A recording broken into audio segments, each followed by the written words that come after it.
आणि याच लोकसभेच्या रणसंग्रामाबाबत आणखी 9 घडामोडी आपण पाहूया। अमरावतीमधून बच्चू कडू उमेदवार देणार, नवनीत राणांचा पराभव करणार, बच्चू कडू यांची प्रतिक्रिया। बच्चू कडू यांना मुख्यमंत्री एकनाथ शिंदे यांचा फोन, अमरावती लोकसभेच्या जागेसंदर्भात चर्चा करण्यासाठी मुंबईला बोलावलं। चर्चेनंतर बच्चू कडू काय निर्णय घेणार याकडे सगळ्यांचं लक्ष। शिरूरमध्ये कोल्हे विरुद्ध आढळराव अशी लढाई नाही, ही लढाई एकनिष्ठता आणि बेडूकुड्या मारणाऱ्यांमध्ये होणार, अमोल कोल्हेंचा टोला। थोडी दुरुस्ती करतो, ही लढत कोल्हे विरुद्ध आढळराव ही होणार नाही, ही लढत एकनिष्ठाची बेडूकुड्या अशी होणार आहे।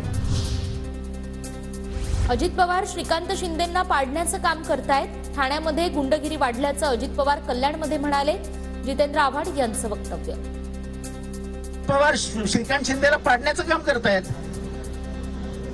ही मतं युतीच्या विरोधात जाणारी आहेत या एका कारणामुळे।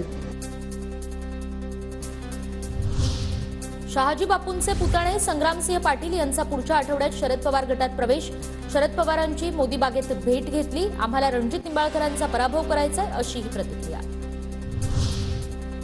आजकाल पुतणे जास्त बोलायला लागलेत, संजय शिरसाटांचा संग्रामसिंह पाटलांना टोला। शहाजी बापू जो निर्णय घेतात तो अभ्यास करून घेतात असंही वक्तव्य। आजकाल पुतणे लोक जास्त बोलायला लागलेले आहेत, परंतु शहाजी बापूंचा राजकारणातला असलेला अनुभव अत्यंत दांडगा आहे।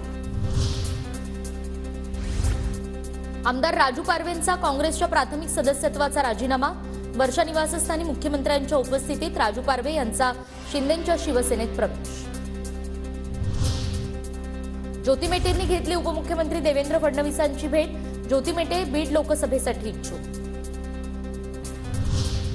उदयनराजेंना दिल्लीमध्ये 3 दिवस थांबवल्याचं वाईट वाटलं, सुप्रिया सुळेंची प्रतिक्रिया। काहींना त्यांच्या सोयीसाठी केंद्र पटकन वेळ देतं, सुळेंचा भाजपवर निशाणा।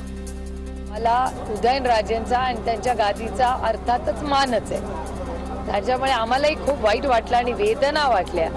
हे दुर्दैव आहे की आम्ही सगळे एकत्र होतो तेव्हा गादीचा सन्मान आम्ही किती केला।